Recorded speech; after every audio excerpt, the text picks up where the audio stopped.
Sir भी जानना चाहते हैं जब वो अपना पोर्टफोलियो बनाते हैं या देखते हैं, रिसर्च करते हैं, तो ये आरओई और पीबी का जो प्राइस टू बुक बोलते हैं, इसका ये रेशो का क्या इम्पोर्टेंस है? सो ये एक इन्वेस्टिंग एक आर्ट और एक साइंस है। ओके और आरओई और जो प्राइस टू बुक है हाँ जी। ये उसका साइंस पार्ट को डील करता है। ओके, ये आरओसी और आरओई में क्या डिफरेंस है? होता है कि शेयर होल्डर इक्विटी होता है, तो आपका जो शेयर होल्डर इक्विटी और धंधे में क्या होता है, टोटल कैपिटल होता है। तो एक Correct. शेयर होल्डर इक्विटी होता है, एक बैंक का पैसा होता है। करेक्ट, ये फ्री कैश फ्लो क्या होता है? फ्री कैश फ्लो है ऐसा, जैसे हमने थोड़ी देर पहले आईटी की बात हाँ करी। जी। आईटी का जो बिजनेस है हाँ जी। वो इतना हाई आरओई है, तो हाई आरओई बिजनेस और ग्रोथ जब भी आपकी अगर कम है आरओई से, हाँ जी। तो आप बिजनेस में बहुत कैश फ्लो जनरेट करोगे। अच्छा, बुल मार्केट में इन्वेस्ट करने का सही टाइम या वक्त क्या होता है? वक्त बहुत डिबेटेबल इशू रहा है। हाँ जी।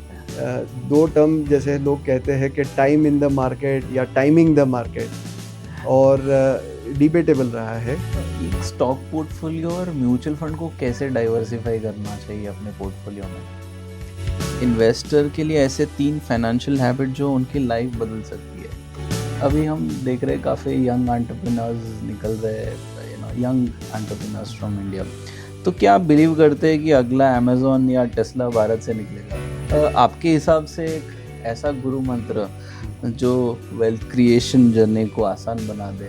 कार्टून के फॉर्म में आता है कि एक राजा की कहानी है। एक ब्राह्मण ने उसको बोला कि मुझे एक दाना एक बॉक्स में डालिए। बिल्कुल। चेस के उसमें तो कंपाउंडिंग की इफेक्ट और Yes. कितने दाने लगे थे। Yes yes. आपने अभी तक आधा भी नहीं पूरा किया था और दुनिया के सारे दाने खत्म हो गए बिल्कुल। थे। तो वो जो कंपाउंडिंग की बेनिफिट है वो हाँ। लॉन्जेटिविटी में दिखती है। करेक्ट। पहले 5 साल 10 साल आपको ऐसे लगेगा कि ये इतना एक्साइटिंग नहीं है, बट वो जैसे ही आपका कैपिटल बड़ा होने लग जाता है, फिर आपको रियलाइज़ होता है कि इसकी तो इम्पैक्ट जो है वो बहुत बड़ी है।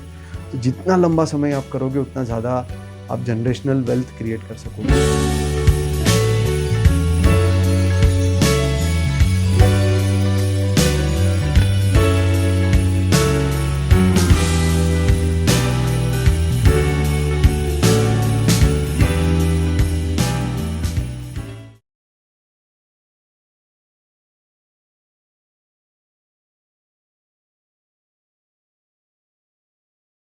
Mutual fund investments are subject to market risks. Read all scheme-related documents carefully. नमस्कार दोस्तों, स्वागत है आपका एक नए एपिसोड में मार्केट की कहानी फंड मैनेजर की ज़ुबानी। आज हमारे साथ मितुल कालावड़िया जी है, जो एक चार्टर्ड अकाउंटेंट है और अभी ये ICICI prudential asset management company में सीनियर फंड मैनेजर का पद रखते हैं। आज के इस एपिसोड में हम इनसे जानेंगे कुछ फंडामेंटल के ऐसे रेशियोज़ जो आपको मदद करेंगे एक स्ट्रॉन्ग पोर्टफोलियो बिल्ड करने में। हाँ दोस्तों, मैं यूट्यूब एनालिटिक्स देख रहा था जिससे मुझे पता चला 92% ऐसे व्यूअर्स है जो हमारा कंटेंट पसंद करते हैं, लाइक करते हैं, लेकिन सब्सक्राइब करना भूल जाते हैं। उनसे मेरी गुजारिश है कि अगर हमारा कंटेंट आपको पसंद आया है या वैल्यू ऐड कर रहा है आपके लाइफ में, तो प्लीज़ सब्सक्राइब कीजिए। स्वागत है मितुल जी आपका इस पॉडकास्ट में मार्केट की कहानी फंड मैनेजर की ज़ुबानी। नमस्कार। मितुल जी, आपका करियर 2006 में शुरू हुआ एक रेप्यूटेड कंपनी के साथ जो ICICI prudential asset management company है। वहाँ पे आपने एक बिज़नेस प्लानिंग के साथ आपने शुरू किया है और आप आज एक सीनियर फंड मैनेजर के पद में हैं। तो ये जर्नी कितनी आसान या चैलेंजिंग रही आपके लिए? आसान या चैलेंजिंग से ज़्यादा मैं ऐसे कहूँगा कि एक्साइटिंग बहुत अच्छी रही। ओके।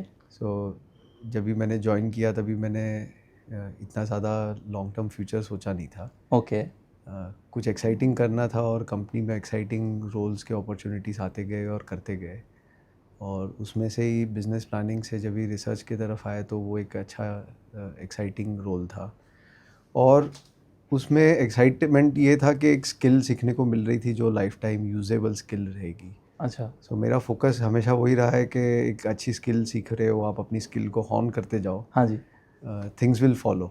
करेक्ट। तो वो एक अप्रोच जो था वो चलते रहा। करेक्ट। और बड़ा लंबा सफ़र रहा आपका, 19 साल का। तो ऐसे क्या एक्साइटिंग मोमेंट्स रहे, अगर आप वो कुछ शेयर करना चाहें हमारे साथ? सी एक्साइटिंग मोमेंट ये था कि बिजनेस प्लानिंग 2 साल पहले किए, फिर उसके बाद रिसर्च सीखा, हाँ जी, रिसर्च से फंड मैनेजमेंट सीखा। और फंड मैनेजमेंट एक ऐसा स्किल है कि जिसमें कंटिन्यूस बेसिस पे आपको एक चैलेंज और एक एक्साइटमेंट आते हाँ रहती जी। है। और और ये एक ऐसा स्किल है कि जो आपकी वेल्थ भी क्रिएट कर रही हाँ है। जी। So there is always an excitement, there is a reward also. एक रिवॉर्ड यस। आपको मिलते जा रहा है और वो रिवॉर्ड के साथ आप एक्साइटमेंट के साथ आगे बढ़ते जा रहे हो। हाँ जी, जो भी सेटबैक्स है आप पॉजिटिवली लोगे कि चलो इसमें से कुछ सीख के आगे बढ़ेंगे, अपनी कुछ गलतियां रह गई होगी बिल्कुल। या कुछ आप मिस कर गए, कोई सेंसिटिव जगह पे आपको सेंसिटिव होना चाहिए था और नहीं रहे, हाँ, तो वो सारी चीज़ें को आप ध्यान रख के और अपनी स्किल को हॉन करते जाओगे। हाँ जी, और इन्वेस्टमेंट एक ऐसी स्किल है जो जैसे वेल्थ क्या है, पैसे को पैसे से बढ़ाना है। करेक्ट। और एक कहावत है हिंदी में बहुत पॉपुलर है कि भाई पैसा पैसे को खींचता है। करेक्ट। तो ये जो पैसा पैसे को खींचता है खींचता वो है। एक स्किल है। बिल्कुल। वो अपने आप नहीं खींचता है, वो हाँ उसके जी, लिए कुछ आपको एक स्किल है, आपको थोड़ा सा रिस्क अवर्स होना है, कहाँ पे रिस्क लेना है हाँ जी, और कैसे बैलेंस करके आगे बढ़ते जाना है। करेक्ट। तो वो एक एक्साइटमेंट अपने आप में रोज़ एक रहता है कि कोई एक नया आइडिया आप ढूंढ रहे हो, कोई नई बिजनेस सेगमेंट ढूंढ रहे हो, कहाँ से निकल के कहाँ जाना है। ओके। तो it is a continuous journey. तो वो करेक्ट। कंटिन्यूस जर्नी में एक्साइटमेंट ऐसा रहा है कि 19 साल कहाँ चले गए, समझ में नहीं ऐसे लगता है कि आया। अभी तो कुछ साल पहले ही तो ज्वाइन किए थे। ओके, बहुत बढ़िया। हमारी टीम आपके ऊपर काफ़ी रिसर्च कर रही थी, कुछ इंटरव्यूज़ भी उन्होंने देखे, तो उनको पता चला रिसर्च करते वक्त कि आपने मतलब इंटरव्यूज़ बहुत कम किए हैं, लेकिन पर्दे के पीछे रह के आप हमेशा कंसिस्टेंट परफॉर्मेंस डिलीवर करने के ऊपर ज़्यादा फोकस कर रहे थे। तो इसके बारे में कुछ बताइए हमें। सी कंसिस्टेंस परफॉर्मेंस बोलना आसान है, आता कैसे है उसका कोई हाँ, एक सेट फ्रेमवर्क नहीं है। बिल्कुल। सो सबकी एक्सपेक्टेशन यही होती है कि आप हमेशा कंसिस्टेंटली परफॉर्म करते जाइए, आउट परफॉर्म करते रहिए। It is not humanly possible. Yes. So ऐसा नहीं है कि मेरे फंड्स हर बार कंसिस्टेंट आउट परफॉर्मर रहे। देयर आर पीरियड्स के जब भी वो funds has gone through some down cycles and then they have recovered. Yes. और यही प्रोसेस है थोड़ा सा, क्योंकि अगर आपको जैसे 2 कदम आगे 1 कदम पीछे, तो ये मार्केट की इन्वेस्टिंग की स्टाइल अपने आपकी स्टाइल पे जनरली यही होगा। सारी स्टाइल में ये थोड़ा सा एक फैक्टर आएगा कि देयर आर टाइम्स, हर स्टाइल का एक ऐसा फैक्टर टाइम होगा कि जहाँ पे वो कुछ वक्त के लिए ठीक नहीं करेगा एंड और फिर बाद में वो वापस कम बैक करेगा।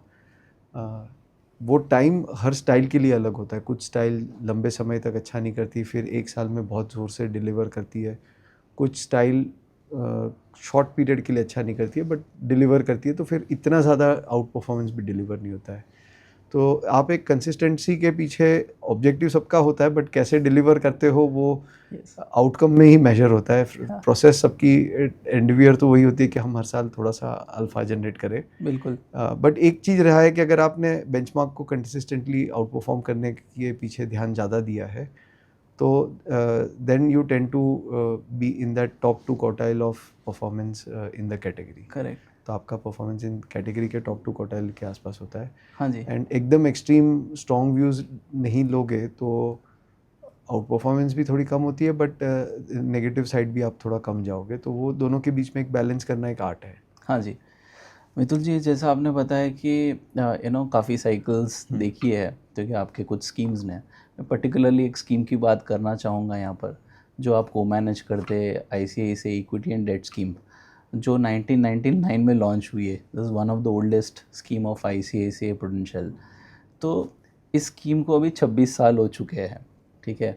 और जैसा आउट परफॉर्मेंस की बात की हमने, एक इंडेक्स के साथ, हाइब्रिड इंडेक्स के साथ उसको कंपैरिजन किया है, तो ये काफ़ी बड़ा अल्फ़ा जनरेशन हुआ है। तो इसकी ये स्कीम की सक्सेस के बारे में कुछ बताइए हमें। जी,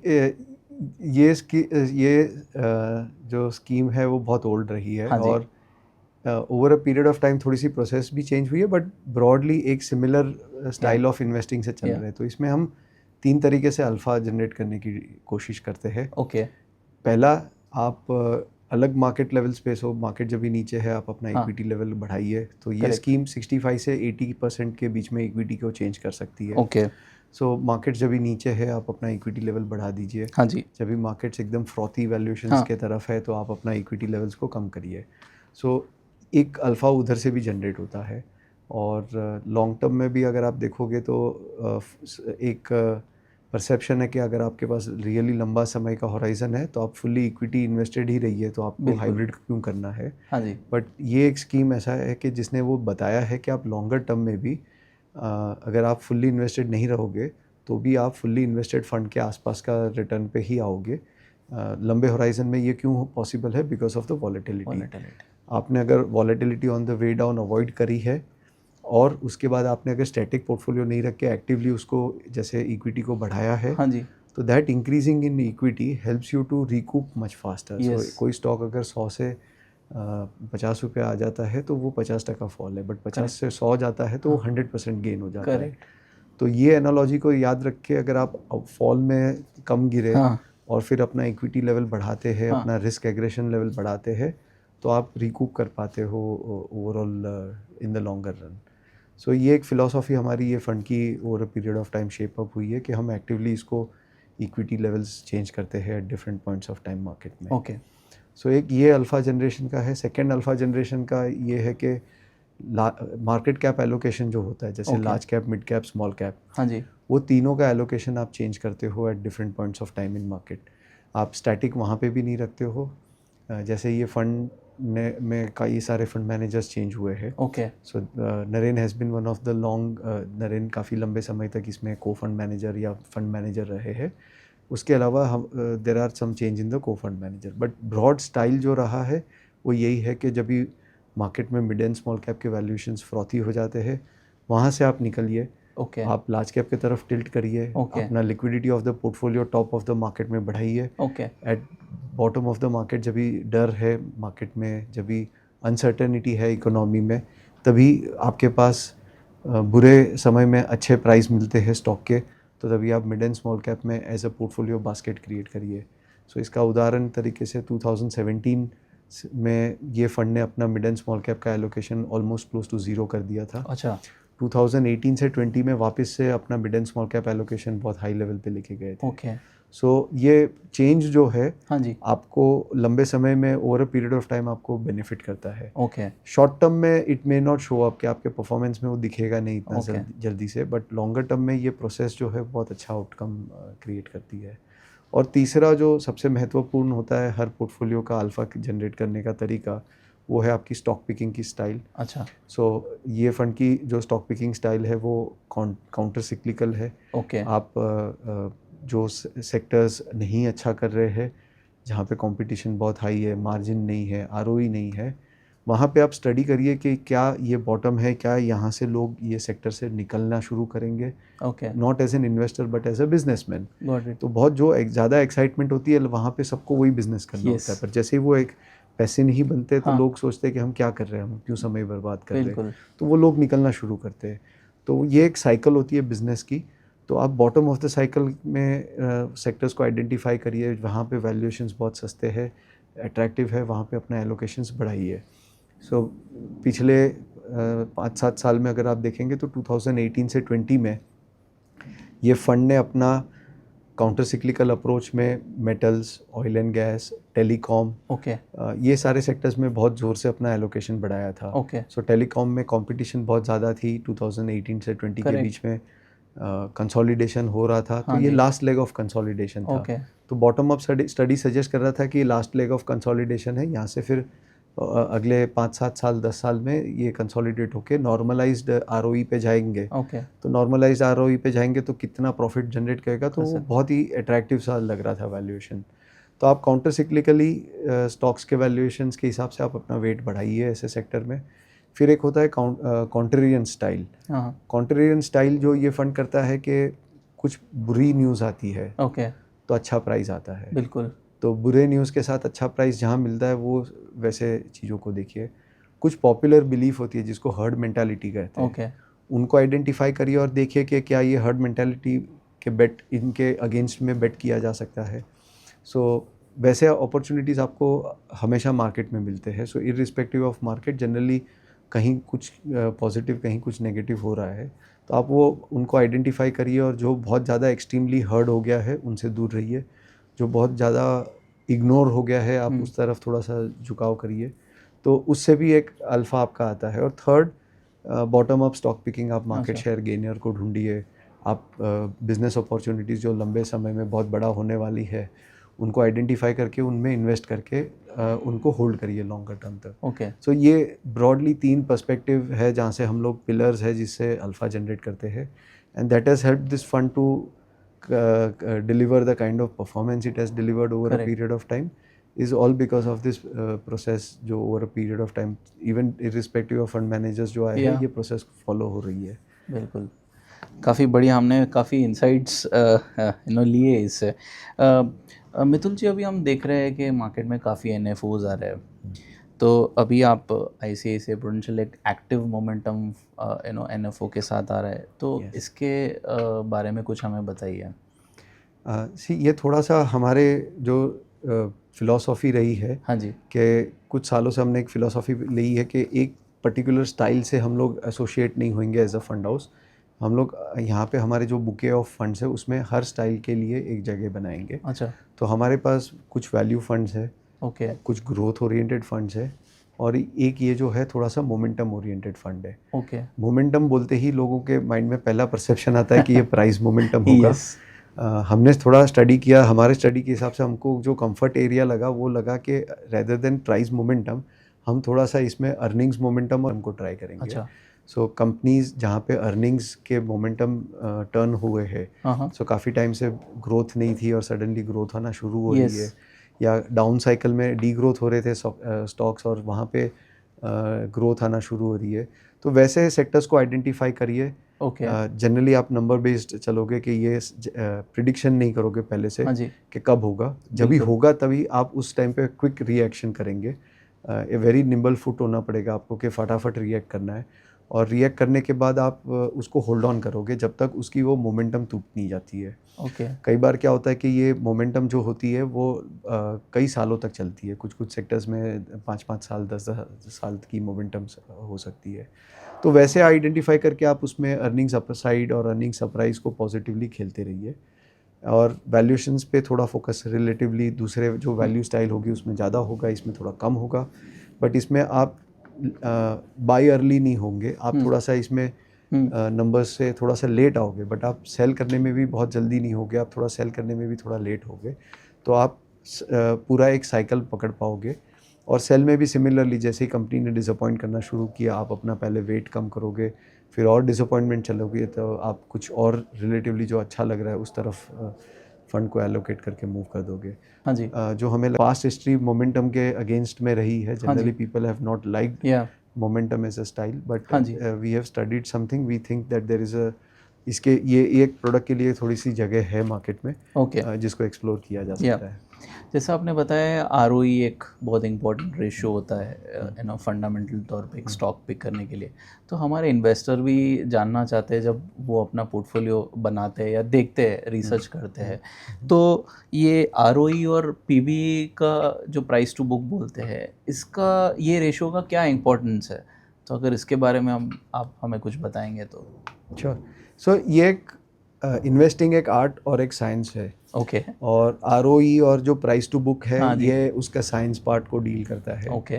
सो एक साइंस पार्ट, जैसे आप अगर बात करें तो ये खूंटा है। हाँ जी। अगर आपने खूंटा कहीं गाड़ दिया तो हाँ। वो खूंटे से जितनी लंबी चेन या जितनी लंबी हाँ। रस्सी है उसके आसपास ही आप घूम पाओगे। अच्छा। सो ये जो साइंस है वो एक खूंटा है। ओके। आप अगर बहुत ज़्यादा अंडर वैल्यूएशन वाले तरफ स्विंग हुए हो, हाँ जी। तो वहाँ से आपका रिटर्न जब भी आएगा तो बहुत ज़्यादा आएगा। ओके। अगर आप बहुत ज़्यादा ओवर वैल्यूड के तरफ स्विंग हो चुके हो, ओके। तो आपका लॉन्गर टर्म रिटर्न कम हो जाएगा। ओके। तो ये एक आपको आइडिया देता है कि हाँ। मार्केट आज कहाँ किस तरफ ज़्यादा अच्छा। झुकाव पे है, ओके। कि ओवर वैल्यूएशन की तरफ झुकाव ज़्यादा है हाँ जी। या अंडर वैल्यूएशन की तरफ है। ओके। तो ये एक अच्छा चीज़ है जो माइंड में रखना चाहिए। ओके। मार्केट की ब्यूटी ये है कि कभी भी वो खूंटे के आके खड़ा नहीं रहता है, अच्छा। वो कहीं यहाँ पे शिफ्ट होता है, कभी वहाँ चले जाता है। ओके।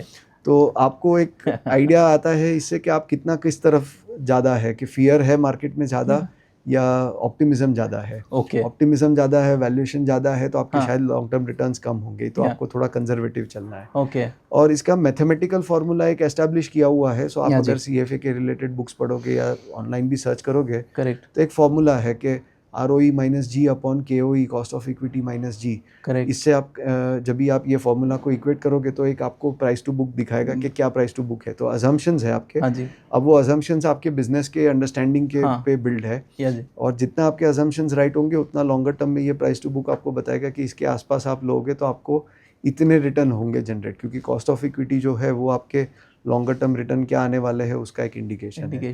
ROE अगर आपका प्रिडिक्शन राइट है तो आपने जो बिज़नेस के बारे में सोचा है तो उतना आपको डिलीवर होगा। अगर उससे ज़्यादा ROE आया और आपने राइट वैल्यूएशन पे लिया है तो एक्चुअली आपका रिटर्न ज़्यादा होगा।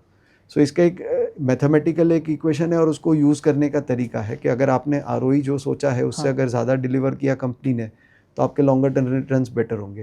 अगर आपने ROE और ग्रोथ जो एक्सपेक्ट करी है उससे एक्चुअली कंपनी ने कम डिलीवर किए और आपने जो प्राइस कॉस्ट ऑफ इक्विटी पे ख़रीदा है तो आपके एक्चुअली वो कॉस्ट ऑफ इक्विटी भी रिटर्न नहीं आएगी, उससे कम आएगी।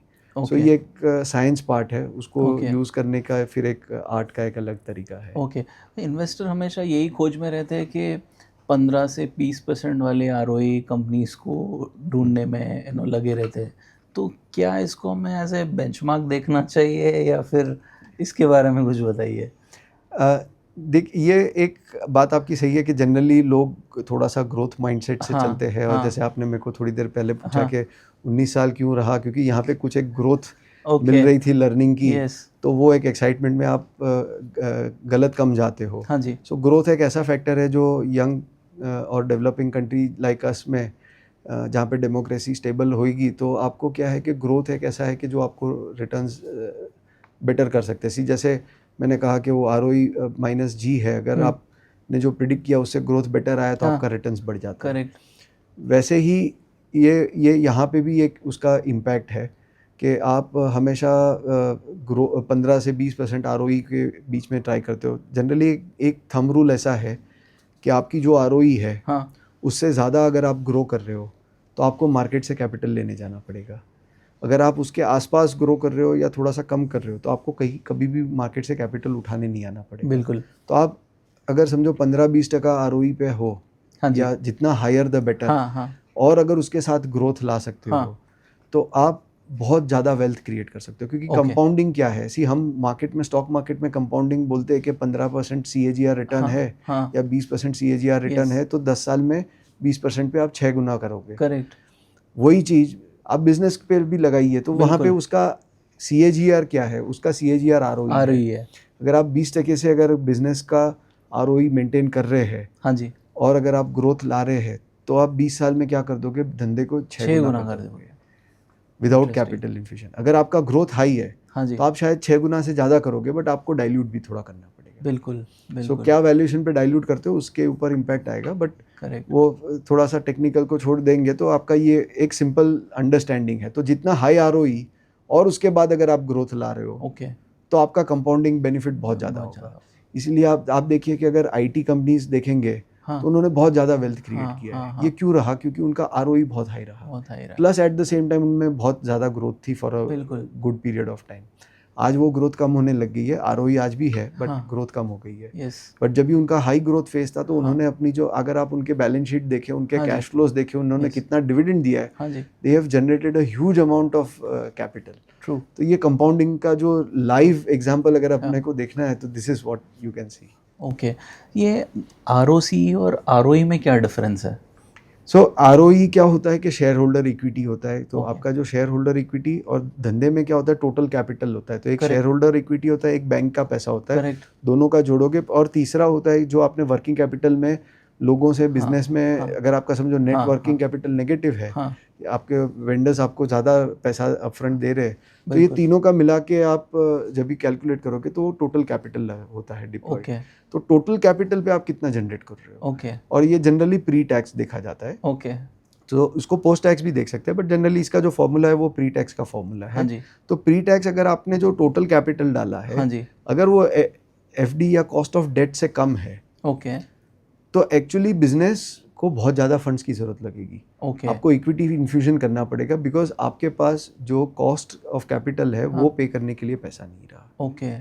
क्योंकि आपका डेट का इंटरेस्ट जो है वो अगर उसके इक्विवेलेंट भी आप अगर ROC नहीं बना पा रहे, तो ये एक अच्छा इंडिकेटर है जो दिखाता है कि ये जो लोग क्या करते हैं कि कई बार जैसे बैंकिंग बिजनेस है या एयरलाइन बिजनेस है, हाँ। इसमें कैपिटल बहुत कम कम है होता है।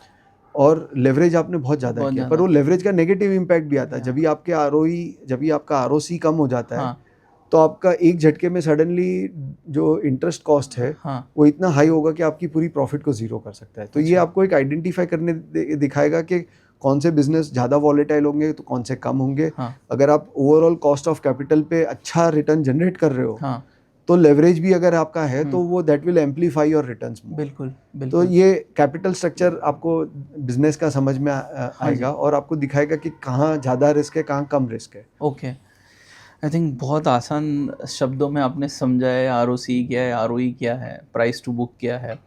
जब ये चीज़ों को पढ़ रहा था तो मुझे और एक एंगल देखने को मिला है फ्री कैश फ्लो का। तो इसको अगर आप कुछ आसान शब्दों में समझा पाए कि ये फ्री कैश फ्लो क्या होता है। सो फ्री कैश फ्लो है ऐसा, जैसे हमने थोड़ी देर पहले आईटी की बात करी। हाँ जी। आईटी का जो बिजनेस है हाँ जी। वो इतना हाई आरओई है, तो हाई आरओई बिजनेस और ग्रोथ जब भी आपकी अगर कम है आरओई से, हाँ जी। तो आप बिजनेस में बहुत कैश फ्लो जनरेट करोगे। अच्छा।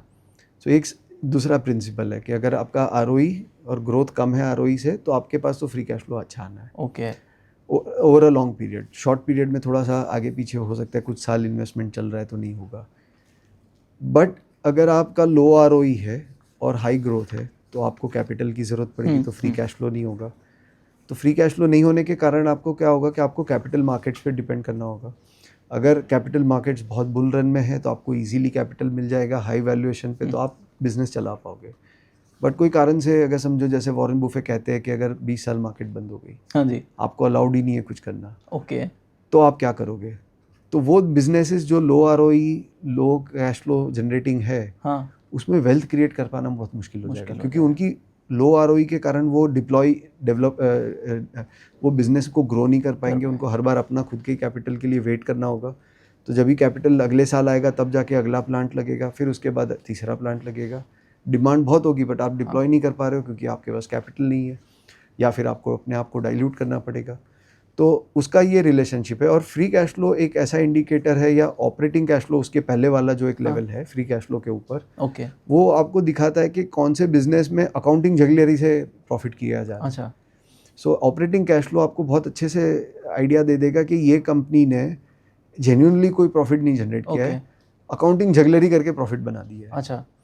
सो ऑपरेटिंग कैश फ्लो थोड़ा ज़्यादा इंपॉर्टेंट हो जाता है। ओके। ऑपरेटिंग कैश फ्लो के बाद अगर कंपनी का हिस्ट्री है कि बहुत अच्छा ऑपरेटिंग कैश फ्लो जनरेट करती आ रही है हिस्ट्री में, तो फिर फ्री कैश फ्लो में केपेक्स कर रही है, तो देन आपको सोचना है कि जो केपेक्स कर रही है ढंग का कर रही है कि नहीं। इंक्रीमेंटल आरओई जो आपने नया जो केपेक्स किया उस पर जो प्रॉफिट जनरेट हो रहा है, क्या वो भी सेम रेशियो पास्ट की तरह है कि वो कम है? अगर वो कम है तो फिर आपके आरओई ट्रेजेक्टरी डाउन जाएगी। अगर वो सिमिलर लाइन या बेटर है तो इम्प्रूव हो जाएंगे। हाँ जी। तो ये एक आपको इंडिकेटर दिखाएगा कि कंपनी ऊपर तरफ जा रही है, नीचे तरफ जा रही है, कहाँ जा रही है। हाँ जी। तो उसके ये इंडिकेटर्स है। और कैश फ्लो जनरली एक ऐसा इंडिकेटर है कि आपने अकाउंटिंग जगलरी से प्रॉफिट जनरेट किया है, तो वो पकड़ने में बहुत आसान कर देता है। जैसे कि फिक्स्ड एसेट कुछ अगर बाय किया है या सेल किया है, तो उससे कैश फ्लो पॉजिटिव नेगेटिव हमें समझ में आता है। इसको कैसे सो एक ऑपरेटिंग कैश फ्लो होता है कि जैसे जो है आपका प्रॉफिट आफ्टर टैक्स प्लस समझो डिप्रिसिएशन आप कर दोगे तो एक ब्रॉड आ जाएगा। फिर चेंज इन वर्किंग कैपिटल, अगर आपने गुड्स को प्रोड्यूस किया, सेल नहीं किया है, तो आपकी वर्किंग कैपिटल बढ़ जाएगी। तो दिखा देगा कि आपका प्रॉफिट बहुत ज़्यादा था पर कैश फ्लो कुछ नहीं है। फिर अगर उसके बाद आपने बहुत ज़्यादा केपेक्स किया और वो केपेक्स से दिख रहा है कि इंक्रीमेंटल रिटर्न नहीं आ रहे, तो एक्चुअली आपको बिजनेस पे थोड़ा सा एक डायरेक्शन मिल जाएगा कि ये बिजनेस में थोड़ा नेगेटिव टर्न कर सकते हैं। अच्छा, ओके, बहुत ही बढ़िया। अभी आपने बताया कि बुल मार्केट के बारे में जैसे हमारी बात हो रही थी, तो बुल मार्केट में इन्वेस्ट करने का सही टाइम या वक्त क्या होता है? ये सही वक्त बहुत डिबेटेबल इशू रहा है। हाँ जी। दो टर्म जैसे लोग कहते हैं कि टाइम इन द मार्केट या टाइमिंग द मार्केट, और डिबेटेबल रहा है। कंपाउंडिंग को अगर आप बिलीव करते हो तो time in the market matter करेगा अल्टीमेटली तो। बट क्या timing in the market important नहीं है? तो मेरा एक्सपीरियंस रहा है कि नहीं, टाइमिंग इन द मार्केट भी इक्वली इंपॉर्टेंट है। अगर आपने 2008 के पीक में स्मॉल कैप फंड में पैसा डाला था, तो अगले 12 साल तक आपका वो पैसा सिर्फ वहीं पे वो इंडेक्स के लेवल आए थे। सो टाइमिंग इम्पॉर्टेंट नहीं है। और वही चीज़ अगर आपने 2007 के 8-9 में डाला था हाँ। आफ्टर द करेक्शन, यस, तो you made a much more better investing returns. तो आपने कैसे कहाँ से शुरू किया, कई बार वो भी मैटर करता है। बिल्कुल। ऑफ कोर्स लॉन्गर रन में things will even out, but 12 साल का जो पीरियड है अगर आपने रिटर्न्स जनरेट नहीं किया है तो आपकी लॉन्गर टर्म कंपाउंडिंग की जो रिटर्न्स है उसको कम कर देगा। ओके। तो उसका बहुत बड़ा इम्पैक्ट हाँ होता है। जी। तो इसके लिए टाइमिंग अगर आप मेरे को पूछोगे बुल मार्केट में कब लेना चाहिए, कैसे लेना चाहिए, मैं कहूँगा कि इन्वेस्टर के ऊपर डिपेंड करता है। अगर आप यंग है, आपके पास लॉन्गर होराइजन है और आपका फाइनेंशियल कैपिटल छोटा है, आपके पास फाइनेंशियल कैपिटल हर साल आने वाला है, तो मे बी आप लमसम कर सकते हैं। Generally top of the market में मैं ये एडवाइस करूँगा कि rather than lump sum spread out करना बेटर रहता ओके। है। Because when you are buying at the top of the market एक रिस्क थोड़ा सा ज़्यादा होता है। सो आज somewhere again we are at closer to the top of the market, या और यहाँ पे लमसम एक रिस्क फैक्टर ज़्यादा होगा, तो बेटर है थोड़ा सा इसको स्प्रेड आउट करें SIP के थ्रू। SIP के थ्रू, या अगर आप टाइमिंग करना चाहते हो तो आप उसको धीरे धीरे डिप्लॉय करोगे, Staggered way ट्रेंचेस में ऑन ऑल करेक्शंस में आप डालोगे, तो ये एक तरीका मेरे हिसाब से बेटर होगा रेदर देन कौन सा वक्त तो मुझे भी नहीं पता है, बट आई थिंक ये अप्रोच थोड़ा सा कंजर्वेटिव बेटर रहता है। ओके। एक स्टॉक पोर्टफोलियो और म्यूचुअल फंड को कैसे डाइवर्सिफाई करना चाहिए अपने पोर्टफोलियो में? ये भी बहुत ही फाइन लाइन क्वेश्चन है। जनरली लोग जैसे पीटर लिंच ने एक टर्म कॉइन किया था, डाइवर्सिफिकेशन। अच्छा। सो अगर आप बहुत ज़्यादा डाइवर्स करने जाओगे तो वर्सिफाई हो जाएगा वो। ओके। अच्छा। सो वो कहता था कि कंपनीज कुछ डाइवर्सिफिकेशन करने के चक्कर में कंपनीज ने अपना बिजनेस को डाइवर्स कर दिया। अच्छा। तो ये भी एक थोड़ा सा फाइन हाँ, लाइन है कि आप हाँ, बहुत ज़्यादा डाइवर्सिफिकेशन हाँ। कर दोगे फंड्स में, तो उससे अच्छा तो आप निफ्टी NSE 500 की ETF पे आ जाओगे, तो बिल्कुल। आपके आसपास ओवरऑल पोर्टफोलियो रिटर्न उसी के आसपास आ जाएगा। ओके। सो स्टॉक पिकिंग जैसे होता है वैसे ही एक फंड पिकिंग भी होता है। ओके। थोड़ा सा इन्वेस्टर के रिस्क एपेटाइट और उनकी जो मानसिकता है हाँ उसके जी। ऊपर डिपेंड करेगा। ओके। कुछ लोगों को रिस्क से इश्क होता है, अच्छा। तो उनके लिए जैसे टर्न अराउंड स्टॉक्स वाले फंड या ग्रोथ स्टाइल वाले फंड मैटर Okay. करेंगे। उनको ग्रोथ खेलना है, रिस्क के साथ उनको अपना रिस्क मैनेज करने आता है। बिल्कुल। इसको इश्क जब भी होता है तभी मैनेज करने आता है कि उनको मालूम है कि मेरे पास ये जो पैसा है हम्म। इसको मैं इतने लंबे समय तक इसको चेंज नहीं करूँगा और इसमें मैं रिस्क ले सकता हाँ हूँ। जी। और कुछ लोग जो होते हैं कि जिन्होंने वो रिस्क साइकिल देखी नहीं है, उनके लिए रिस्क डिफ़िकल्ट वर्ड है, तो उनके लिए जनरली हाइब्रिड फंड्स की एक कैटेगरी है जो देखनी चाहिए। और कुछ लोगों के लिए जहाँ पे डिस्ट्रीब्यूटर्स उनके लिए या कोई एडवाइज़र्स जो उनको एडवाइस कर रहे हैं, तो वो एसेट एलोकेशन जो क्या राइट उनके लिए आता है उसके हिसाब से करना चाहिए। बहुत ज़्यादा डाइवर्सिफिकेशन करने का कोई फ़ायदा नहीं है। आप कॉन्ट्रेरियन स्टाइल्स को भी साथ में पोर्टफोलियो में भी डाल दोगे तो आपका पोर्टफोलियो का आउटकम जो आएगा वो बेटर नहीं आएगा। ओके। तो आपको थोड़ा उसमें एक्टिवली सोच के आपको एक अपना स्टाइल के हिसाब से आपको पिक करना होगा। There is no one answer, क्योंकि हमने जो ऑब्जर्व किया है कि आई हैव ऑब्जर्व्ड, मैंने कुछ लोगों को देखा है जो सिक्लिकल सेक्टर्स में ही इन्वेस्ट करते हैं और पैसा बनाते हैं। कुछ लोग हैं जो सिक्लिकल्स को पूरा अवॉइड करते हैं, ओके। वो सिर्फ ग्रोथ माइंडसेट से इन्वेस्ट करते हैं और उन्होंने वहाँ पे भी बहुत पैसा बनाया। सो दोनों सेट ऑफ इन्वेस्टर्स लोग पैसा बना सकते हैं मार्केट में।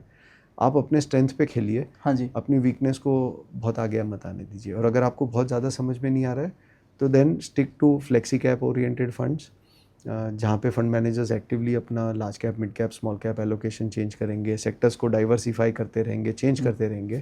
तो दोज आर द फंड जो आपके लिए सूटेबल है अगर आप नहीं समझ पा रहे कि आपको कहाँ जाना है। ओके। फिर उसमें बहुत ज़्यादा डाइवर्सिफाई नहीं करिए। ओके। फंड को इवैल्यूएट करते रहिए कि अगर जो फंड अपना जो ऑब्जेक्टिव था या अपना तरीका जो स्टाइल है उसके साथ कंसिस्टेंटली काम कर रहा है कि नहीं।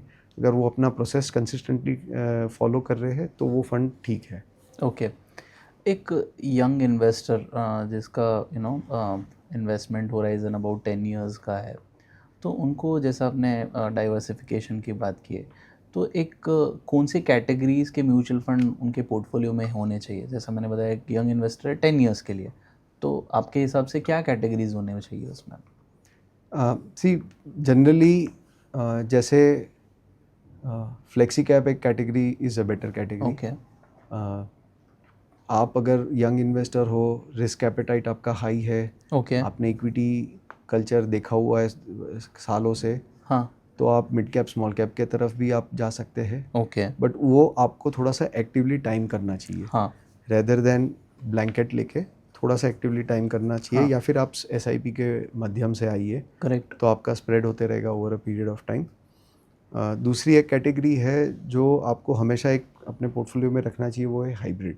ओके। हाइब्रिड का एक एडवांटेज ये है कि जब भी फॉलिंग मार्केट में वो थोड़ा कम गिरते हैं, ओके। तो आपको कभी भी फंड्स की ज़रूरत पड़ी, और अगर आपको अपना भले 10 साल आपको पैसा रखना है, बट फॉर सम रीज़न आपको कुछ part of the money withdraw करना पड़ रहा है, हाँ। तो एक हाइब्रिड कैटेगरी के फंड्स जो है तभी आपको हैंडी होंगे। ओके।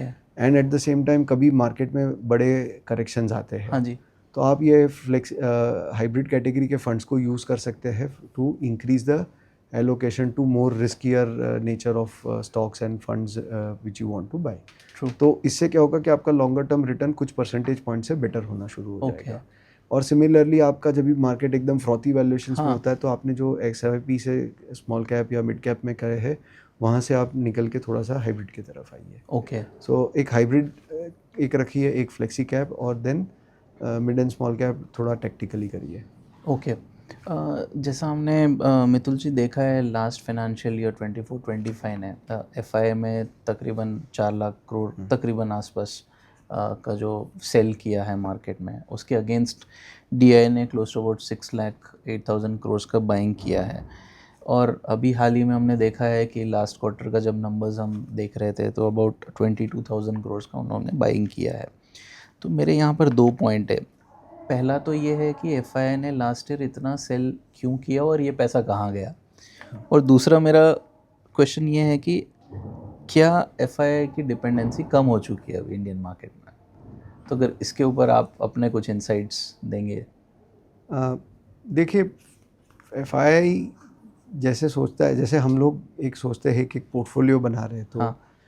तो पोर्टफोलियो में लार्ज कैप होता है, मिड कैप होता है, स्मॉल कैप होता है। हाँ जी। अगर आप valuation mid cap small cap में बहुत फ्रॉथी देख रहे हैं, तो आप मिड कैप स्मॉल कैप बेच रहे हैं, जैसे हमने 2017 में इक्विटी एंड डेट फंड में करके हाँ। वो पैसा हमने लार्ज कैप की तरफ लिया। FII के लिए इंडिया एक स्मॉल कैप है। अच्छा। सो वो स्मॉल कैप के अंदर बहुत सारे कंपनीज है, बट उसके लिए तो बहुत एक बड़ा ग्लोबल मार्केट है, वो बिल्कुल। बड़े एसेट एलोकेशन से सोच रहे हैं, ओके। तो उनको कहीं और रिलेटिव अपॉर्चुनिटी बेटर मिल रही है। ओके। तो वो यहाँ से निकल के कहाँ जा रहे हैं, वो एंडलेस गेम है, कंटिन्यूस बेसिस पे चेस अच्छा। करना। तो वो चेस करके कोई बहुत ज़्यादा आप इंसाइट कभी शायद कभी कोई इंसाइट मिल जाएगी, बट कंसिस्टेंट बेसिस पे कुछ नहीं मिलेगा। तो उनको प्रिडिक्ट ये फ्लोज के पॉइंट ऑफ व्यू से बियॉन्ड द पॉइंट नहीं सोचना चाहिए। एक्चुअली एक अच्छी बात है कि अगर जब भी मार्केट फ्रॉथी तरफ जा रहा है, हाँ। तो there has to be some participant market के करेक्ट। जो सप्लाई देने चाहिए। यस। तो मार्केट एक हेल्दी वैल्यूएशंस के आसपास टिका रहेगा। वरना अगर बहुत ज़्यादा, जैसे मैंने आपको बताया, खूंटा यहाँ है, हाँ। अगर आपने बहुत ज़्यादा रस्सी उस तरफ खींच ली, तो आपके लॉन्गर टर्म रिटर्न्स बहुत ज़्यादा ख़राब हो जाएंगे। Okay. So it is good कि ये लोग कोई सप्लाई करके अपना देख रहे हैं, उनको शायद कहीं और ज़्यादा बेटर अपॉर्चुनिटी मिल रही है, ओके। जो एक जनरल रिटेल इंडियन इन्वेस्टर के लिए Yeah. नहीं अवेलेबल होगी। हाँ। तो that is their objective. We can not know full objective उनका क्या रहा है। क्या उनकी डिपेंडेंसी कम हो जाएगी? इसको दो तरीके से देखना है। अच्छा। एक है स्टॉक मार्केट के पर्सपेक्टिव से, क्या उनकी डिपेंडेंसी कम हाँ। हो जाएगी? वो अगर जब भी वैल्यूएशन ठीक होगा तो आ जाएंगे वापस। Okay. But from a capital account perspective, हम क्योंकि करंट अकाउंट डेफिसिट साइड पे चल रहे हैं, तो हमको कैपिटल फ्लोज चाहिए। बिल्कुल। सो वो कैपिटल फ्लोज आइदर FII के तरफ से आएंगे या कुछ FDI के तरफ से आएंगे। तो ये दोनों का एक कंटिन्यूस फ्लो अपने को हमें इंडिया में लगते रहेगा जब तक हमारे पास करंट अकाउंट डेफिसिट है। अब वो इन्वेस्टर्स आइदर उनको दिखेगा कि प्राइवेट मार्केट में वैल्यूएशंस चीप है या अट्रैक्टिव है, तो प्राइवेट मार्केट में आएंगे। अगर उनको लगेगा कि पब्लिक मार्केट में वैल्यूएशंस चीप है और अट्रैक्टिव है, तो वो उस तरफ आएंगे। तो वो उनका मिक्स चेंज होते रहेगा। बट ये ऑन अ रेगुलर बेसिस क्या हमें ज़रूरत पड़ेगी? कभी डेट मार्केट अट्रैक्टिव हो जाएगा तो डेट मार्केट में आएंगे, तो वो तो हमें लगेगी फ्लोज। ओके। ये प्रश्न इसके लिए आता है कि हमने देखा है कि SIP फ्लोज रिटेल इन्वेस्टर्स से काफ़ी बड़े, क्लोज टू अबाउट 26,000 करोड़ हो चुके। तो क्या रिटेल इन्वेस्टर्स तीसरी महाशक्ति बन चुका है इसमें। नहीं, जनरली ये सारे स्टोरीज और नैरेटिव्स जो है ओके। ज़्यादा उनसे इंस्पायर नहीं होना चाहिए। अच्छा। ये सारे क्या होता है कि फ्लोज आते आते भी देखियो ये हमने एक करेक्शन देख लिया। हाँ जी। सो ये सारे फ्लोज थे, सब कुछ था, सबको लगा Correct. था कि कभी भी करेक्शन नहीं आएगा और करेक्शन आ चुका। Correct correct. तो कई बार क्या होता है, मार्केट में कई सारे पार्टिसिपेंट्स हैं, एक या दो पार्टिसिपेंट नहीं है। एक प्रमोटर भी एक पार्टिसिपेंट है, बिल्कुल। और वो प्रमोटर का जो पार्टिसिपेशन है वो भी एक इम्पॉर्टेंट फैक्टर है। उनको भी दिखता है कि हमारे वैल्यूएशंस ओवर द रूफ हो गए हैं, तो वो भी अपना कंपनीज में कई सारे IPOs नए आ रहे हैं, वो भी अपना लिस्ट कराने में लगे हैं। कई सारे एग्जिस्टिंग प्रमोटर अपना सेल ऑफ कर रहे हैं क्योंकि उनको कहीं और जगह पे ज़्यादा अट्रैक्टिव लग रही है या उनको ज़्यादा रिस्क दिख रहा है, तो वो अपना थोड़ा सा मनी ऑन द टेबल ले रहे हैं। सो आज ये लेवल पे जब भी मार्केट्स में लोग एक्साइटमेंट अगर दिखाएंगे तो वो एक्चुअली इन्वेस्टर का रिस्क है, कॉर्पोरेट का रिस्क नहीं है। ओके। 2018 या 15, 16, 17 के आसपास क्या हो गया था कि 2007-8 साइकिल में कंपनीज ने बहुत ज़्यादा लेवरेज लिया था। बिल्कुल। आज कंपनीज लेवरेज नहीं हो रहे, आज इन्वेस्टर रिस्क ज़्यादा ले रहे। सो ये बहुत ही बारीकियाँ से चीज़ें चेंज होती है। सो ये नैरेटिव जनरली मैं नहीं फॉलो करूँगा। ओके। जनरली रैशनल थिंकिंग आपको जो साइंस पार्ट समझा रहा है हाँ कि जी। आप कहाँ हैं, उससे आप अगर कोरिलेट करोगे तो ज़्यादा बेहतर रहता है लॉन्ग रन में। इंटरेस्टिंग। एक रिटेल इन्वेस्टर्स जब SIP करता है 5-10 साल के लिए, तो क्या उनका पेशेंस उन्हें एक प्रॉफिट में, या मैं बोलूँगा कि बड़ा बेनिफिट दे सकता है क्या? यस, सो SIP में रिटेल इन्वेस्टर को लॉन्गर टर्म बेनिफिट्स, ये तो सारे नंबर है, सारे म्यूचुअल फंड अपने फंड्स के SIP के नंबर डिस्क्लोज करते हैं कि कैसे उनके SIPs ने बिहेव किया है। तो SIP as a behaviour is good, but SIP as a behaviour में भी कुछ लिमिटेशंस है। जैसे अगर आप SIP बुल मार्केट वाले या फ्रॉथी वाले एरिया में करोगे तो वहाँ पे आपको कैपिटल लॉस आने का चांस रहेगा तो रहेगा। ओके। आप कैपिटल लॉस अवॉइड नहीं कर पाओगे, आप खाली लॉन्गर टर्म साइकिल को प्ले कर पाओगे। अगर आपने बहुत ही नैरो थीम में SIP करके रखी हुई है तो उसमें ज़्यादा रिस्क बढ़ जाता है। आपने ब्रॉडर मार्केट के रिलेटेड SIP करके रखी हुई है तो वहाँ पे रिस्क आपका कम हो जाता है, क्योंकि वहाँ पे पोर्टफोलियोज चेंज हो रहे हैं, वहाँ पे इकोनॉमी के बदलाव के साथ उनके सेक्टर्स बदलते जा रहे हैं, तो फंड मैनेजर अपने पोर्टफोलियोज भी उस हिसाब से अपने चेंज करके आगे बढ़ रहे हैं। जबकि आपने अगर नैरो थीम पकड़ ली, और अगर वो नैरो थीम जैसे एग्जांपल तरीके बात करें, पावर और इंफ्रास्ट्रक्चर जो थीम है वो उनके साइकिल्स बड़े होते हैं। हाँ जी। कुछ 15-20 साल के साइकिल होते करेक्ट। हैं। सो अगर आपने 2007-8 से अगर पावर स्टॉक्स में SIP करी है, आपको 10 साल तक रिटर्न नहीं दिखे हैं। हाँ जी, बिल्कुल। बट 10 साल के बाद अभी पिछले 2-3 साल में बहुत एक साथ आए हैं। बिल्कुल। बट वो 10 साल का पीरियड एक ऐसा लंबा समय है जहाँ पे लोगों की धीरज या पेशेंस नहीं रह पाएंगे, क्योंकि एक मानसिकता आपकी आ जाएगी कि क्या मैं अकेला ही गलत कर रहा हूँ। हाँ हाँ। मेरे सारे दोस्त, मेरे सारे आसपास के लोगों के जो SIP उनमें रिटर्न बन रहा है, मेरा नहीं बन रहा है। तो वो एक बहुत डिफ़िकल्ट पाथ है जो कुछ लोग ही फॉलो कर सकते हैं, सब नहीं फॉलो कर पाएंगे। सो SIP डाइवर्सिफाइड लेवल पे अगर आप करोगे, अच्छा रीजनेबली ब्रॉड मार्केट लेवल पे, तो इन द लॉन्गर रन उनका एक बेनिफिट आपको आएगा। ओके। बट अगर इक्विटी मार्केट रियली फ्रॉथी हो जाएगा, फिर आपने SIP भी फॉलो किया, जैसे जापान की मार्केट है, हाँ। 20-30 साल के बाद वो लेवल ऑफ मार्केट आया था। करेक्ट। तो वो लेवल ऑफ मार्केट में आपका वहाँ पे रिटर्न नहीं बनेगा। जैसे चाइना मार्केट है, पिछले 10 साल से अगर उसमें रिटर्न नहीं बन पा रहा है, वहाँ पे आपने SIP किया है, वो आपको नहीं रिटर्न दिखाएंगे।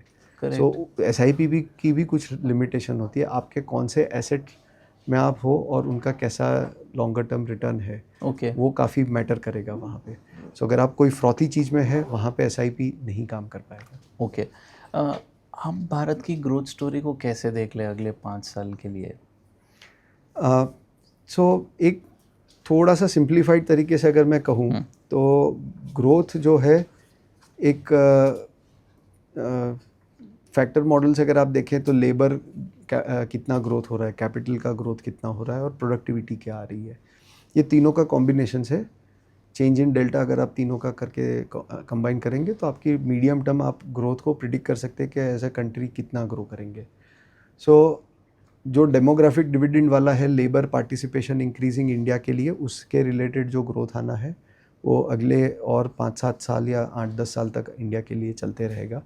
फिर उसके बाद वो प्लेटो आउट होके फिर लॉन्गर टर्म में जैसे चाइना के लिए अभी डिक्रीजिंग ट्रेंड में जाएंगे कुछ साल के बाद, तो वैसे हमारे साथ भी होगा, या जो वेस्ट में हो रहा है कि भाई पॉपुलेशन ग्रोथ नहीं हो रही है तो लेबर पार्टिसिपेशन बढ़ नहीं रहा है। करेक्ट। सो एक वो है। सेकंड है आपका कैपिटल, कितना आप कैपिटल ग्रो कर पा रहे हैं। अगर इंडिया के बिजनेसमैन अच्छे जगह पे कैपिटल बिजनेसेस के लिए पीछे लगाएंगे, वो अच्छा आरओई जनरेट करेगा तो वो कैपिटल जनरेशन होगा। बिल्कुल। अगर आपने low return generating capital assets के पीछे पैसे लगाए तो आपकी growth in the medium term कम हो सकती है। So in the last couple of years India का कैपिटल एलोकेशन इम्प्रूव हुआ है एज अ कंट्री, तो to that extent as of now उनके भी इंडिकेटर इंडिया के 5 साल के लिए अच्छे दिख रहे हैं। तीसरा है प्रोडक्टिविटी ग्लोबल लेवल से टेक्नोलॉजी हमारे पास आती है और हम उसको डिप्लॉय करके प्रोडक्टिविटी करते हैं। तो ये थोड़ा सा डिफ़िकल्ट टर्म है इसको जज कर पाना, बट जैसे इंडिया में लो प्राइस्ड टेलीकॉम हमने मासेस को जब भी प्रोवाइड किया, उससे कई सारे बिजनेसेस एनेबल हो गए, तो प्रोडक्टिविटी आई। आज पहले छोटे गांव में भी लोग जो पैसे वाले थे उनको बड़े शहरों में जाना पड़ता था कुछ बड़ी शॉपिंग करनी है। बिल्कुल। तो आज बड़े ब्रांड्स वहाँ पे डिलीवर कर पा रहे, तो उनकी एक हैबिट चेंज हो गई। तो वो वहाँ पे और ज़्यादा पहले जो खर्च नहीं कर पा रहे थे वो खर्च कर पा रहे, तो उससे कुछ ग्रोथ आ रही है, कुछ प्रोडक्टिविटी से ग्रोथ आ रही है। जैसे एग्री के फार्मर्स पहले आपको जाके मंडी में भाव देखने पड़ते थे, आज आप नहीं है, भाव कंपेयर कर पाते हो 2 मंडी की एक जगह पे बैठ के, तो ये सब प्रोडक्टिविटी गेन्स आते हैं। तो इनसे मीडियम टर्म ग्रोथ तो है। दूसरा जो एक फैक्टर इंडिया में जो रिकग्नाइज हो गया है और आई होप ये कंटिन्यू रहे, वो है कि आप जो भी चीज़ की इंपोर्ट बढ़ती है उस पे आप एक एफर्ट डालते हो कि उसको यहाँ पे ही बनाया जाए। ओके। उसके लिए इनिशियली आपको एक सपोर्ट देना है, आपको एक इंसेंटिव देना है। वो इंसेंटिव देने के बाद जब भी वो अपने आप अपने पैर पे खड़े होना सेक्टर शुरू हो जाते, वो सेक्टर फिर लॉन्गर टर्म में हमारे को सपोर्ट करते हैं। कुछ पास्ट में एग्जांपल देखें तो ऑटो सेक्टर रहा है या आईटी सेक्टर रहा है। एक्चुअली आईटी को भी पहले सपोर्ट दिया गया था और फिर आज वो one of the large employment generation sector रहा है। सो वैसे यहाँ पे हमारी जो पॉलिसी लेवल थिंकिंग एक कंसिस्टेंसी जो दिखती है कि जो चीज़ का इम्पोर्ट बढ़ रहा है उस चीज़ को कैसे मैं यहाँ पे बनाने के लिए इंसेंटिव इनिशियली देना पड़े तो दीजिए, और लॉन्गर टर्म में वो जब भी अपने आप अपने पैर पे खड़े हो जाए तो वो एक इंपोर्ट का जो भार है वो हमेशा एक लिमिट में चेक रखेंगे, क्योंकि अगर वो नहीं रखा तो करंट अकाउंट डेफिसिट बढ़ जाएगा, तो हमारी करेंसी डेप्रिशिएट हो सकती है और हमारी इकोनॉमी वॉलेटाइल हो जाएगी। ओके। सो इसके लिए ये एक जब तक पॉलिसी रहेगी तब तक उसके साइड से भी थोड़ा सा ग्रोथ आते रहेगा कि गवर्नमेंट अनप्रोडक्टिव एसेट्स में नहीं जा रहा है, कुछ प्रोडक्टिव एसेट्स के पीछे भी पैसा डाल रहे हैं। अनप्रोडक्टिव में क्या होता है कि आपको शॉर्ट टर्म ग्रोथ आ जाती है कि अगर आपकी इकोनॉमी की प्रोडक्शन कैपेसिटी यहाँ है, फॉर सम रीज़न अगर आपका डिमांड यहाँ पे है, हाँ जी, तो शॉर्ट टर्म बेसिस में आप उसको डिमांड को बूस्ट करने के लिए आप फ्रीबीज पैसा बांटिए, आप करिए, आप सबके बैंक अकाउंट में पैसा दीजिए या उनको कुछ सपोर्ट दीजिए, तो वो डिमांड आ जाती है। सो जब भी आप मैन्युफैक्चर खुद यहाँ पे उनको सपोर्ट दे के मैन्युफैक्चरिंग स्टार्ट करेंगे तो आपकी एक इंपोर्ट पे जो बिल है उस पर एक चेक आ जाती है, वो import bill on its own बढ़ते नहीं जाता है। तो एक करंट अकाउंट डेफिसिट को आप कंट्रोल कर पा रहे हो और लॉन्गर टर्म में आपकी इकोनॉमी स्टेबल रहती है। हाँ जी। तो इससे क्या होता है कि ये जो सेक्टर है ये एक आपके ग्रोथ में हेल्पफुल रहते हैं।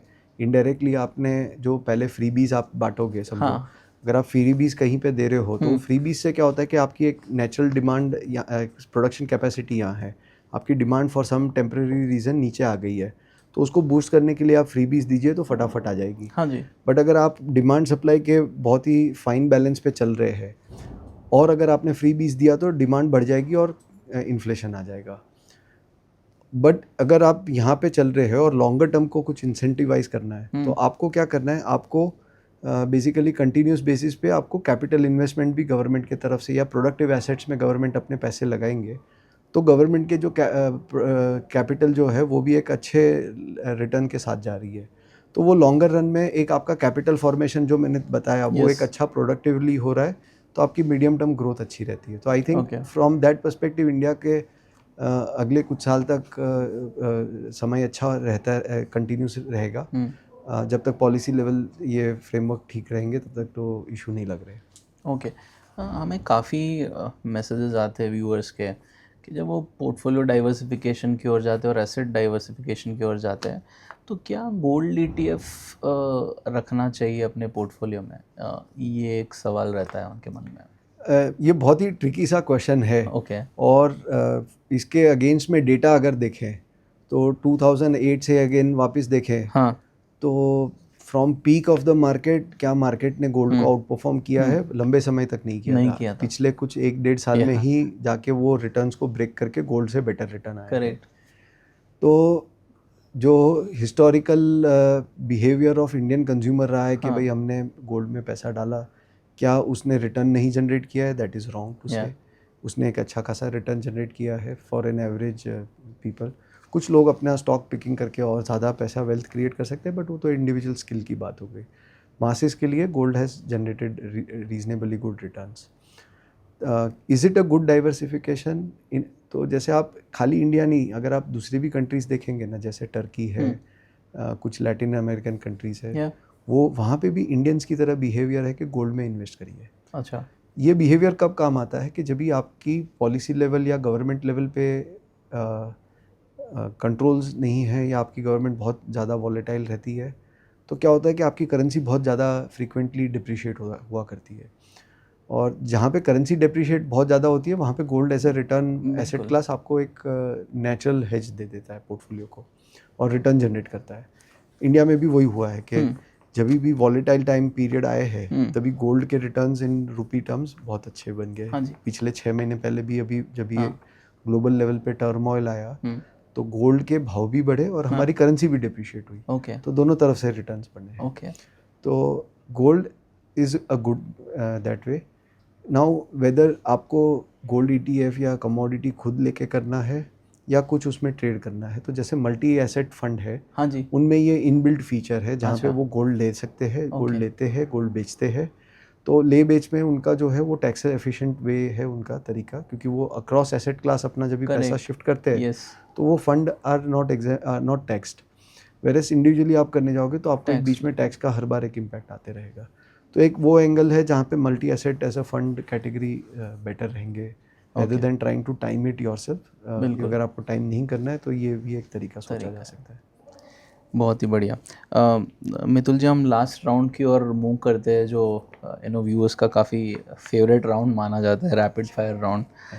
तो पहला सवाल है, इन्वेस्टर के लिए ऐसे 3 फाइनेंशियल हैबिट जो उनकी लाइफ बदल सकती है।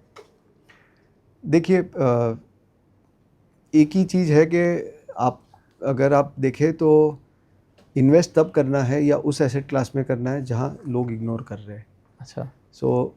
एक जहाँ फियर है वहाँ से स्टार्ट करिए। हाँ। और जहाँ बहुत ज़्यादा ऑप्टिमिज्म है उसको थोड़ा सा चेक करिए कि क्या इसको अवॉइड करना चाहिए। अच्छा।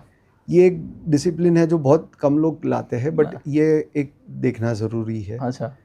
कई बार अगर आप टॉप ऑफ द साइकिल पे आ गए तो इंडिया में तो अभी बहुत ऐसे दिखे नहीं है, बट ग्लोबली बहुत सारे कंट्रीज़ में ऐसा हुआ है, आपने टॉप ऑफ द साइकिल लिया फिर बहुत साल लग जाते हैं, 10-10 साल लग जाते हैं उन चीज़ों को वापस रिकवर होने के लिए। ये चीज़ इंडिया के आज के इन्वेस्टर ने ये चीज़ देखी नहीं हुई है।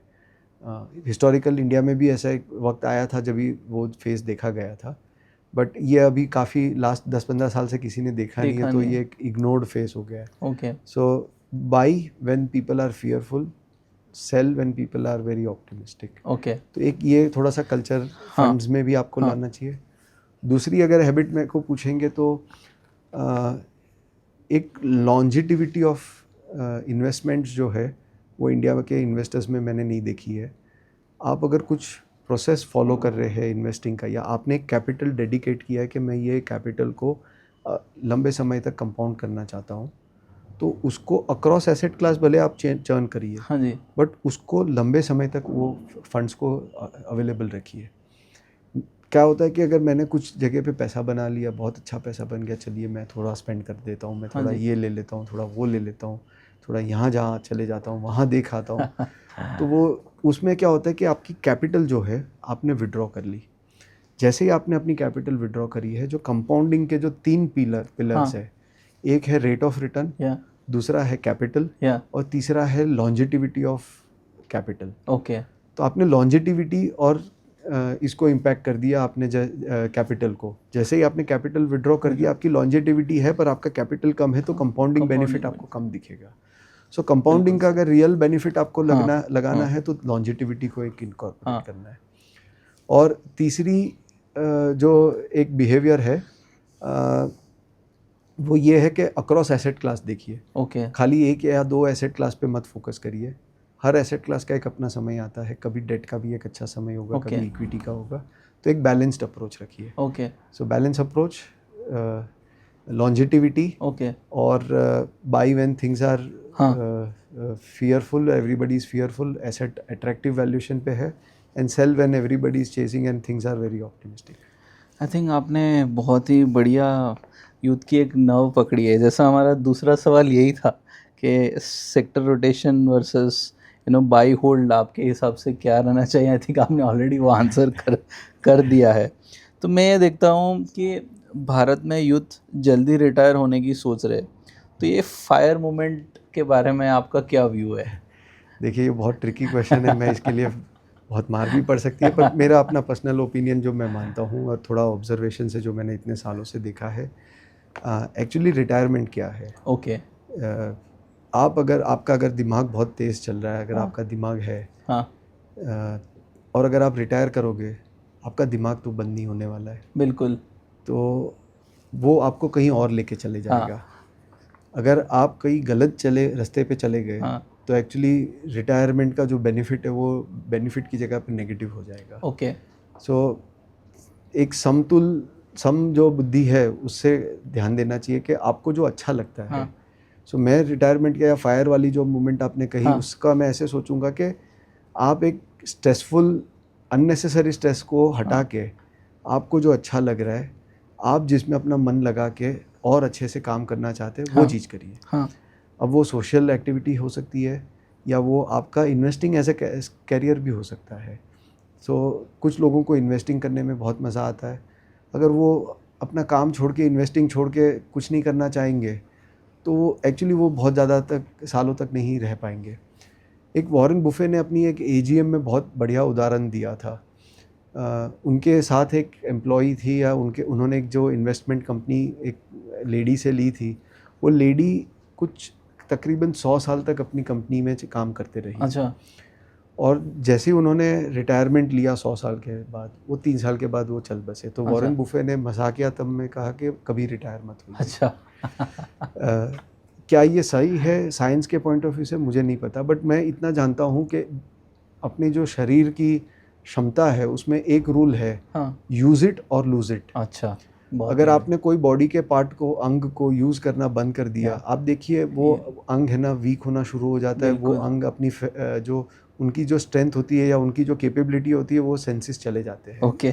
और अगर आप एक्टिव है तो आपके पास सारे रहेंगे। अगर आप एक्टिव नहीं है और आप डोरमेंट हो जाओगे, तो मेरे ख्याल से आपको लूज़ करने का ज़्यादा फियर होना चाहिए रेदर देन अर्न इट।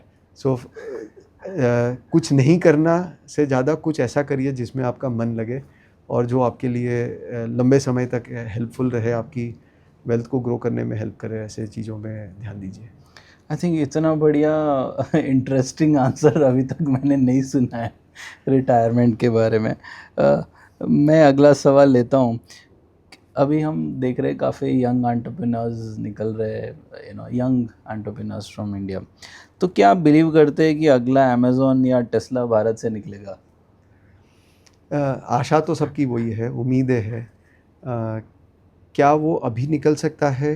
देखिए, मैं अंडरस्टेटमेंट होगा अगर मैं कहूँ हाँ या ना, क्योंकि मैं 140 करोड़ भारतीयों को नहीं जानता हूँ। कोई टैलेंटेड होंगे लोग जो ला भी सकते हैं, बट एज ऑफ नाउ अभी तक जो अंडरस्टैंडिंग दिख रही है, ऐसा नहीं दिख रहा है कि हमारे पास कोई इतना टेक्नोलॉजिकली एडवांस्ड, टेक्नोलॉजिकली बैकग्राउंड कुछ चीज़ों में है।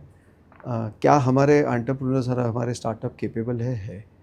बट क्या होता है कि कुछ बड़े बड़े जो बिज़नेस और ब्रांड्स हैं, उनका अगर आप देखें ग्लोबल लेवल पे, तो वो वेस्टर्न वर्ल्ड से ज़्यादा आते हैं, क्योंकि वहाँ पे उनकी जो परचेसिंग पावर है, अगर उनके कंज्यूमर्स उनके प्रोडक्ट को सब्सक्राइब करते हैं, तो उनके प्रॉफिटेबिलिटी और उनकी जो कैपेबिलिटी टू फाइट है वो बहुत बड़ी होती है।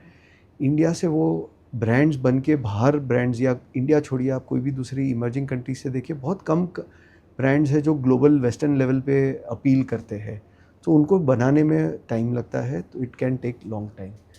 टेक्नोलॉजिकली अगर कोई जीनियस हमारे यहाँ से किसी ने कुछ कर दिया तो we would be very happy, it would be a fortunate thing for India कि कोई एक जगह पे हम लीड करके बिल्कुल। आगे बढ़ पाएंगे। सो उम्मीद तो वही है कि निकलेगा कि नहीं देखेंगे। हमारी भी उम्मीद है आपके साथ और हम भी यही उम्मीद करते हैं। आपके हिसाब से एक ऐसा गुरु मंत्र जो वेल्थ क्रिएशन जर्नी को आसान बना दे? आसान तो पता नहीं, बट गुरु मंत्र एक ही है। कंपाउंडिंग जो है ओके वो फिर चाहे आपकी स्किल हो, ओके चाहे आपकी वेल्थ हो, ओके उसमें सेम चीज़ है। एक होता है रेट ऑफ रिटर्न, कितना रेट से आप चेंज कर पा रहे हो, बढ़ा सकते हो। 7 तक आपका पोर्टफोलियो ग्रो कर रहा है या 15 या 20, वो आपका डिपेंड करेगा आपने कैसे बिहेवियरली हैंडल किया है। आप अगर मोमेंटम चेज कर रहे हैं, टॉप पे आप इन्वेस्ट करते हो, बॉटम पे आप डर जाते हो, तो आपका रिटर्न्स कम होगा। आप अगर एग्जैक्टली ऑपोजिट कर रहे हैं जो ग्लोबली इन्वेस्टमेंट गुरु कहते हैं, तो आपका रिटर्न कुछ परसेंटेज से बढ़ जाता है। दूसरा होता है आपका जो कैपिटल, आप कितना कैपिटल डाल रहे हैं। आपके रिटर्न्स बहुत बढ़िया है 35-40% या 20%, बट अगर आपने कैपिटल ही बहुत छोटा सा लगाया है क्योंकि आप डर रहे थे, करेक्ट तो वो भी आपको बेनिफिट नहीं करेगा। Yes. और तीसरा होता है लॉन्जेटिविटी। ओके वॉरेन बुफे से हम जो सीख सकते हैं हाँ जी वो यही है कि लॉन्जेटिविटी का इम्पैक्ट कैसा है। ओके उन्होंने 70 साल प्लस कंपाउंडिंग किया है। करेक्ट और ये आप यूट्यूब पे भी देख सकते हैं, एक कविता जो आती है या एक कार्टून के फॉर्म में आता है कि एक राजा की कहानी है। एक ब्राह्मण ने उसको बोला कि मुझे एक दाना एक बॉक्स में डालिए, बिल्कुल चेस के उसमें, तो कंपाउंडिंग की इफेक्ट और Yes. कितने दाने लगे थे। यस यस आपने अभी तक आधा भी नहीं पूरा किया था और दुनिया के सारे दाने ख़त्म हो गए बिल्कुल। थे। तो वो जो कंपाउंडिंग की बेनिफिट है वो लॉन्जेटिविटी में दिखती है। करेक्ट पहले 5 साल 10 साल आपको ऐसे लगेगा कि ये इतना एक्साइटिंग नहीं है, बट वो जैसे ही आपका कैपिटल बड़ा होने लग जाता है, फिर आपको रियलाइज़ होता है कि इसकी तो इम्पैक्ट जो है वो बहुत बड़ी है। तो जितना लंबा समय आप करोगे उतना ज़्यादा आप जनरेशनल वेल्थ क्रिएट कर सकोगे। तो एक वो यही है गुरु मंत्र, तो वही है कंपाउंडिंग जो 8th वंडर बोलते हैं। बट उसको आसान है कर पाना, आसान ही है, हाँ बट उसके लिए आसान क्यों नहीं है, क्योंकि आपके ह्यूमन इमोशंस आ जाते हैं, Yes. आपके कुछ अनकंट्रोलेबल डिज़ायर्स आ जाती है जो आपकी ये प्रोसेस को डिस्टर्ब कर देता है। करेक्ट आप जितना इसको कम डिस्टर्ब करोगे, आप Yeah. उतना लॉन्जेटिविटी से वेल्थ क्रिएट कर पाओगे। Correct thank you so much Mitul ji, आपका कीमती समय देने के लिए। आई थिंक जब ये पॉडकास्ट रिलीज़ होगा तो हमारे व्यूअर्स और इन्वेस्टर काफ़ी कुछ सीखेंगे इससे। Thank you so much for coming to the show. धन्यवाद। मैं आशा करता हूँ कि मैं आपसे आज का जो कन्वर्सेशन रहा आप सबके लिए यूज़फुल रहे। Thank you so much. दोस्तों, आज का एपिसोड अगर आपको पसंद आया हो तो लाइक कीजिए, शेयर कीजिए, सब्सक्राइब कीजिए, क्योंकि आप जैसे निवेशक अगर वेल्दी बनेंगे तो हमारा भारत देश वेल्दी बनेगा। जय हिंद।